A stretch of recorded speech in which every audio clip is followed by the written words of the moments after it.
हाँ जी बॉस, कैसे हो सभी लोग। सो फाइनली पहली बात, आप लोग जिस तरह से मुझे इस तरह की वीडियोस के लिए सपोर्ट कर रहे हैं उसके लिए दिल से शुक्रिया।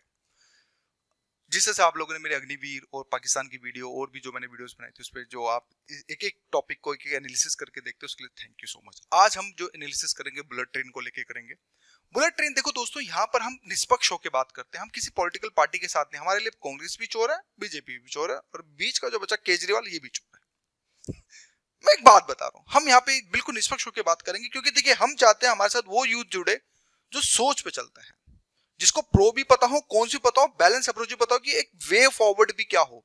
हम कोई भी वीडियो बनाएंगे आपको वे फॉरवर्ड जरूर दिखाएंगे, यानी कि आगे का रास्ता क्या हो सकता है, उसी चीज को लेके मैं यहाँ पे जो मैं बात कर रहा हूँ। तो आज हम बुलेट ट्रेन को अच्छे से क्रिटिकल एनालिसिस करेंगे, देखने की समझने की कोशिश करेंगे क्या ये कंसेप्ट सच में काम का है या नहीं है, अगर है तो कितना है, नहीं है तो कितना है, उसी चीज को यहाँ पे समझने की कोशिश। आप अभी आपके सामने स्क्रीन के ऊपर दो चीजें दिख रही हैं। एक हमारी प्रेजेंट रेलवे, ये सीन आपको दिख सकता है। एक फनी मीमी, बुलेट ट्रेन के ऊपर बंदे बिठा दिए, ये भी सिचुएशन हम देख सकते हैं। क्यों? बुलेट ट्रेन तो इतनी सी, पॉपुलेशन इतनी सी, तो क्या होगा अगर, देखिए मैं तो ये भी बोलता हूँ कि गवर्नमेंट क्यों इतना पैसा वेस्ट करती है कमांडो के ऊपर। भाई जो एनएसजी के कमांडोज होते हैं, जो एनआई के जो होते हैं, क्यों उतना पैसा, चलो एनएसजी की बात मान लो, पीएम सिक्योरिटी के ऊपर क्यों उतना पैसा वेस्ट कर रहे हो यार। दो डब्बे जनरल जनरल के उनको बिठा दो, उनको बोलो बेटा आप इधर से लेके एंड तक जाओ, एंड से लेके वापस 100 चक्कर लगाओ, कमांडो बन जाओगे। क्यों बन जाओगे? जो जनरल डिब्बे में सफर कर चुका है उनको पता होगा, मैंने किया, बहुत बार किया, बहुत एक्साइटिंग भरा होता है, एक से एक चीजें निकल के आती हैं। आपने ये भी देखा होगा कि लोग पायदान, लेटरिंग, ये तो नॉर्मल चीजें हैं, लोग तो एक्सपेरिमेंट निकालते हैं। कैसे? गमछा बांधा, लपेट दिया, ऊपर को एक उधर बांधा, एक इधर बांधा, गमछा बांध दिया, इस तरह से इधर, बंदा बीच में, मतलब हवा में, जिसको बोलते हैं वो सीट जनरेट कर लेता है। तो ये एक्सपेरिमेंट भी आप जो है देखते हो। और 3 आदमी की सीट होती है जनरल में, 9 आदमी, 8 आदमी आराम से बैठ के जाते हैं, कोई दिक्कत नहीं होती। 2 दिन का सफर करके आते हैं, मुंबई से लेके आपका यूपी, यूपी से लेके बिहार तक लोग सफर करते हैं, किसी को कोई दिक्कत नहीं होती। लेकिन आप उससे एक जगह से दूसरी जगह नहीं जा पाओगे, इतनी भीड़ आपको जो है कुल मिलाकर आपको देखने को मिलती है, राइट। ये सब चीजें होंगी। देखो ये जनरल कैटेगरी का डब्बा है और बिल्कुल लाइव है, ऐसा नहीं है कि आप सोचें कि हमने कोई क्लिक खींची। जो फोटोज आती हैं कुछ इस तरह से आती हैं, आप देखें क्या बुरा हाल है इंडियन रेलवेज का भी। और यहाँ पर जो है बात हो रही है बुलेट ट्रेन की, आप देखें एक आदमी, देखिए नीचे ये सो गया है, ये देखें सब सारी चीज आपके स्क्रीन के ऊपर आपको जो है दिख रहा होगा। फिर ये देखें कुछ इस तरह से जब एग्जाम सोल्व होते हैं, आपने देखा होगा जब कोई मान लो बीपीएससी का कोई एग्जाम अगर हो जाता है या कुछ हो जाता है, तो ये बीपीएससी के द्वारा ही जो है फोटो जो है खींची गई है। या फिर और भी चीजें हैं जो इस तरह से चीजें, देखो बंदा सो के स्पीड से चल रहा है, हाथ फसला, बंदा खत्म। इसको देखो, ब्रेक लगी, बंदा खत्म, ऊपर लाइट आ गई तो बंदा खत्म। ये देखो, यहाँ देखो, इधर देखो, बंदा खत्म, मतलब खत्म, टाटा बाय बाय, वो वाला सीन हो जाएगा। अगर यहाँ पे देखो कितने ज्यादा जो लाइफ है, जो जो हमारी अगर हम बोले तो इसमें कितना डेंजर हमें जो देखने को मिलता है। बुलेट ट्रेन की बात करें तो अहमदाबाद से लेके आपका जो बांद्रा कुर्ला कॉम्प्लेक्स से जो है हमें जो देखने को मिलेगी। ये ऑफिशियल अनाउंसमेंट जो हुआ है दोस्तों वो है 2026 का। इन्होंने ये बोला, गवर्नमेंट ने ये बोला भैया लैंड एक्विजिशन नहीं हो पा रहा है, फंड्स भी दिक्कत है, तो इस वजह से 2026 तक हो सकता है हम जो है अहमदाबाद से लेके जो आपको बांद्रा तक, कुर्ला तक जो भी है वहां तक जो हम चला देंगे। उसके बाद कुछ बुलेट्स की अगर हम बात करें तो हाँ, ये टाइम जो लेगी भाई, जो नॉर्मल शताब्दी एक्सप्रेस है 6.5 घंटे लेगी।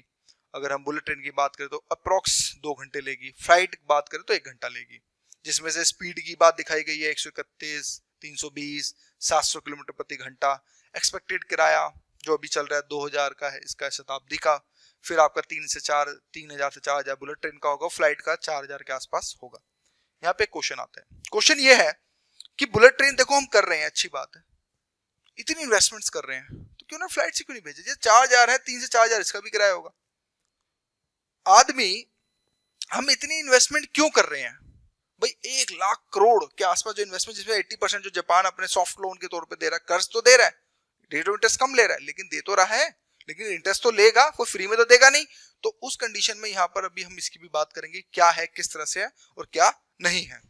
तो इसी की जैसे अगर देखें बुलेट ट्रेन के कॉरिडोर को देखें तो कुछ इस तरह से हमें एक्सपेक्टेड कॉरिडोर, मैं इस पे बात नहीं करूंगा, ये कुछ एक्सपेक्टेड कॉरिडोर जो हमें इन फ्यूचर में जो है देखने को मिलेंगे। अब आते हैं प्रोस पे, पहले बात करते हैं प्रोस पे जो मुद्दा है। ठीक है भाई, ग्लोबल एक्सपीरियंस की अगर बात करें तो यस, बुलेट ट्रेन की अगर हम बात करें तो यस काफी सक्सेसफुल रही है, स्पेशली अगर बात करें जापान की। इवन सडनली जो चाइना भी उभर के आ रहा है, जापान के अंदर 600 किलोमीटर के पर आवर के हिसाब से भी ट्रेन चलती है, ठीक है। और चाइना के अंदर भी जो है अभी बात करें तो 400 प्लस के हिसाब से जो है हमें देखने, तो ग्लोबल एक्सपीरियंस ये कहता है कि यूरोप के अंदर जिस सक्सेसफुल हुई है, वहाँ की इकोनॉमी डेवलप हुई है, इकोनॉमी बूस्ट हुई है, तो हम कह सकते हैं कि हमें बुलेट ट्रेन के साथ जो है चलना चाहिए। दूसरा ये बोलते हैं कि हाई स्पीड रेल से ये होता है कि भाई एक तो पहली बात इन्होंने, देखो ये ऑफिशियल चीजें निकालो, वो चीजें जो आपको नहीं पता हो कि high speed rail is 8 times more energy efficient. जो हाई स्पीड जो रेल्स होती हैं वो कहीं ना कहीं मोर देन 8 टाइम्स जो है एफिशिएंट होती है, मोर किसके द्वारा, एयरप्लेन से ज्यादा, यानी कि 8 गुना ज्यादा हाई एफिशिएंट रखती है एनर्जी को लेके, ठीक है। 4 times more efficient then automobiles जो यूज होते हैं, उनके मोर देन 4 टाइम्स जो होती है वो ज्यादा जो है ऑटोमोबाइल के हिसाब से करती है। Also decrease green house gases, improve air quality, create employment opportunity, increase economic activity, boost, ये सारी चीजें ठीक है। लेकिन अगर हाई स्पीड ट्रेन आती हैं, अगर बुलेट ट्रेन हमारे इंडिया के अंदर आती हैं, तो कहीं ना कहीं 2.7% जीडीपी में जंप देखने को मिलेगा। ये बहुत अच्छा फैक्ट है, यानी कि अगर बुलेट ट्रेन अगर हमारे देश के अंदर आती हैं तो कहीं ना कहीं 2.7% के हिसाब से जो है हमारे देश के अंदर ग्रॉस डोमेस्टिक प्रोडक्ट के अंदर थोड़ा सा इंक्रीज है, यानी कि हमारी इकोनॉमी जो होगी वो ग्रो होगी, मजबूत होगी। बात समझ आ गई? लेकिन अब आते हैं, उधेड़ते हैं अब एक एक करके, अब आते हैं कॉस्ट। यानी कि हमें यह पता चलता है कि बुलेट ट्रेन का देखो जो ट्रैक रिकॉर्ड है, जो पर किलोमीटर के हिसाब से जो बुलेट ट्रेन बिछाई जाती है, उसमें 80 से लेके 120 करोड़ रुपए पर किलोमीटर का कॉस्ट आएगा, क्योंकि नई चीजें होंगी, नया इंफ्रास्ट्रक्चर। भाई इतनी बड़ी स्पीड में 300 प्लस की स्पीड को मेंटेन रखना, इतनी भारी चीज को मेंटेन रखना, तो उसके लिए डेफिनेटली एक हाई इंफ्रास्ट्रक्चर की हमें जरूरत होगी।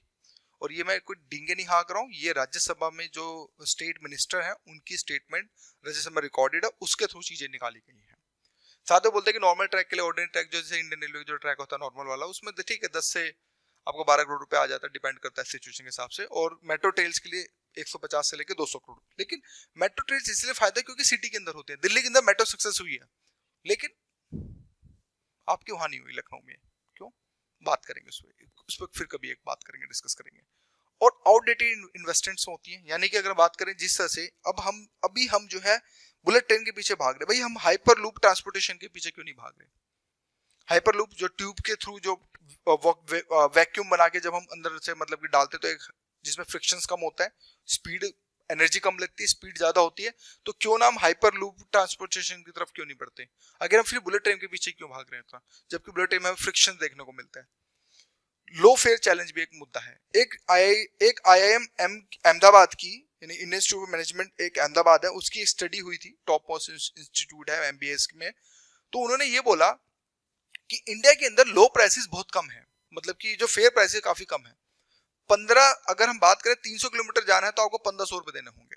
300 किलोमीटर अगर आपको जाना है, एज कम्पेयर टू अगर हम develop country, under develop country, कोई और कंट्री की बात करें, तो वहां पे जो ट्रांसपोर्टेशन कॉस्ट है वो, अगर जो फेयर चार्जेस है वो ज्यादा है। इवन यूएस के अंदर भी अगर आप कोई छोटे मोटे स्टेशन पे भी 2, 4, 5, 10 स्टेशन जाते हो तो आपको $100 आपको पे करना पड़ जाता है। $100 का मतलब 8,000 रुपए। इतना फर्क जो है आपको वहां पे जो है देखने को। इवन आप रशिया में भी जाओगे तो वहां पे भी जो है ट्रेन की कॉस्ट, आप अगर मान लो मॉस्को से सेंट पीटरबर्ग जाओगे तो you should pay around approx 4 to 5,000 rupees, यानी कि इतना आपको पे करना पड़ेगा। वहीं अगर इंडिया में तो मे भी आपको मैक्सिमम 2,000, मैक्सिमम इससे ज्यादा आपको पे जो है नहीं करना पड़ेगा। साथ में 1,10,000 करोड़ की इन्वेस्टमेंट लाना, जिसमें से 81% जो है जापान फंडिंग करेगा सॉफ्ट लोन के थ्रू। इतनी फंडिंग करने के बाद आप सिर्फ एक ट्रेन चला रहे हो जिसका कॉम्पिटिटर जहाज है। क्या मजाक कर रहे हो मोदी जी यार।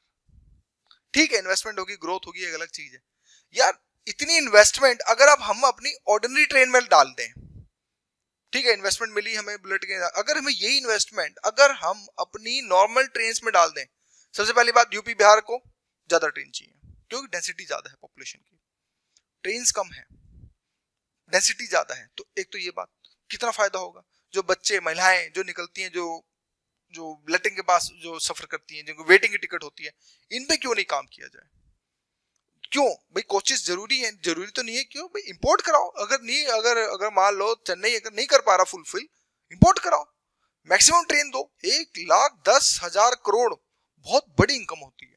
इसे कितने ही इलेक्ट्रिक, और दूसरा डीजल पे क्यों, इलेक्ट्रिफिकेशन पे अगर हम ये पैसा लगाएं तो कितना फायदा होगा भाई, डीजल बचेगा, इंपोर्ट कम होगा भाई, हमारा फॉरेनिज्म बचेगा। तो ये सब चीजें अगर हो, अगर इसी पैसे को कहीं और ट्रांसफर करने की कोशिश करी जाए, या फिर मैं ये नहीं कहता, बुलेट ट्रेन इन फ्यूचर में एक अच्छा कंसेप्ट हो सकता है, लेकिन उसके बाद भी एक हाइपर लूप आ चुका है, तो हम एक आउटडेटेड बुलेट ट्रेन के पीछे भागने से अच्छा है कि हम बेटर है हाइपर लूप पे जाएं।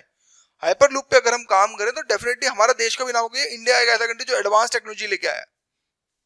मेरी बात को समझे, हाइपर लूप से क्या होगा, अगर सच में अगर आपको लोगों को जल्दी पहुंचाना है तो हाइपर लूप बेस्ट है ना भाई। 900 किलोमीटर के हिसाब से बुलेट ट्रेन कितना हमारे इंडिया में कितना, 300 350 400 चलेगी, इससे ज्यादा तो चलेगी नहीं। तो बेटर भी हाइपर लूप पे जाओ। अगर इतनी इन्वेस्टमेंट करनी है तो पहले हमें अपने देश की ट्रेनों को सही करना पड़ेगा। कभी टीटी से कभी इससे बहस करके देखो, पता चल जाएगा क्या हाल होता है। तो इसलिए ये कंसेप्ट अभी इतना, मुझे लगता है कि इतना अभी दमदार हमें जो बुलेट ट्रेन का नहीं देखने को मिलता है। तो यही सब मुझे कहना था कि ये सारी सिचुएशंस हैं और यहाँ पे जो हमने चीजें जो निकाल के देखी हैं। तो आज की वीडियो के लिए इतना ही, कल फिर मिलेंगे। So thank you.